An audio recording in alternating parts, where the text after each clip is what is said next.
മാധ്യമപ്രവർത്തകൻ PM നാരായണൻ ചേരുകയാണ്. Shri PM Narayanan, വൻശക്തി രാജ്യങ്ങളുടെ ഇടപെടലിലൂടെ ഒരു സൊല്യൂഷൻ, ഒരു പരിഹാരം, ഇപ്പോഴത്തെ ഈ സംഘർഷം ലഘൂകരിക്കാൻ ഉതകുന്ന ചില നിർദ്ദേശങ്ങൾ മുന്നോട്ട് വയ്ക്കപ്പെടുമെന്ന് കരുതുന്നുണ്ടോ? അത് ഇറാൻ അംഗീകരിക്കാൻ എത്രത്തോളം സാധ്യതയുണ്ട്?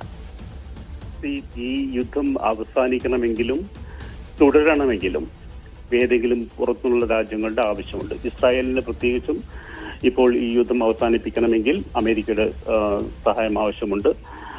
ഇത് തുടരണമെങ്കിലും ആവശ്യമുണ്ട്. സെയിം തന്നെയാണ് ഇറാന്റെയും അവസ്ഥ. ബേസിക്കലി എന്താണ് സംഭവിക്കുന്നത് വെച്ചാൽ, ഇപ്പം അമേരിക്കയാണ് ഈ യുദ്ധത്തെ ഇപ്പോൾ നിയന്ത്രിച്ചുകൊണ്ടിരിക്കുന്നത്. അമേരിക്ക വിചാരിച്ചു കഴിഞ്ഞാൽ എപ്പോൾ വേണമെങ്കിലും നിർത്താവുന്നതാണ്.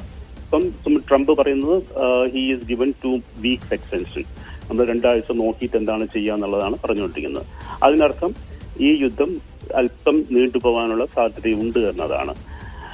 ഈ 2 രാജ്യങ്ങൾക്കും അവരുടേതായിട്ടുള്ള പരിമിതികളുണ്ട്. യുദ്ധം നിർത്തിക്കൊണ്ടുപോകും. ഒറ്റയ്ക്ക് ചെയ്യാവുന്ന യുദ്ധമല്ല ഇത്. പ്രത്യേകിച്ചും ഇറാന്റെ കാര്യത്തിലാണെങ്കിൽ ഇന്നത്തെ സാഹചര്യത്തിൽ പുറത്തുനിന്നുള്ള വലിയ സഹായങ്ങളൊന്നും കിട്ടാത്ത ഒരു സാഹചര്യമാണ് ആ രാജ്യത്തിനുള്ളത്. പക്ഷെ ഇസ്രായേലിന് അങ്ങനെയല്ല.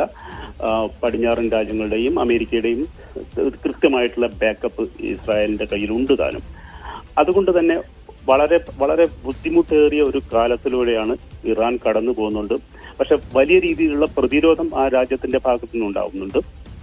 ഇവിടെ ഇപ്പം ഇതിന്റെ ഈ കഴിഞ്ഞ ദിവസങ്ങളിൽ നോക്കുകയാണെങ്കിൽ ഇതിന്റെ ഗോൾ പോസ്റ്റ് നിരന്തരം മാറിക്കൊണ്ടിരിക്കുകയാണ്. ഇപ്പം ഇറാന്റെ ന്യൂക്ലിയർ പദ്ധതി അല്ല ഇപ്പോൾ ലക്ഷ്യമിടുന്നത്. ഇറാനിലെ റെജീം ചേഞ്ച് എന്നാണ്, അതായത് ഭരണമാറ്റം എന്നുള്ളതാണ്.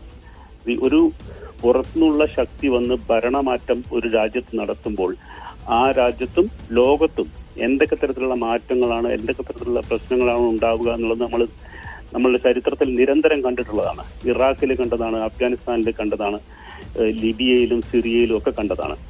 അതുകൊണ്ട് തന്നെ ഈ യുദ്ധം ഈ രീതിയിൽ തുടരുക എന്നത് ലോകത്തെ സംബന്ധിച്ചിടത്തോളം വലിയ വില കൊടുക്കേണ്ട ഒരു സംഗതിയാണ്.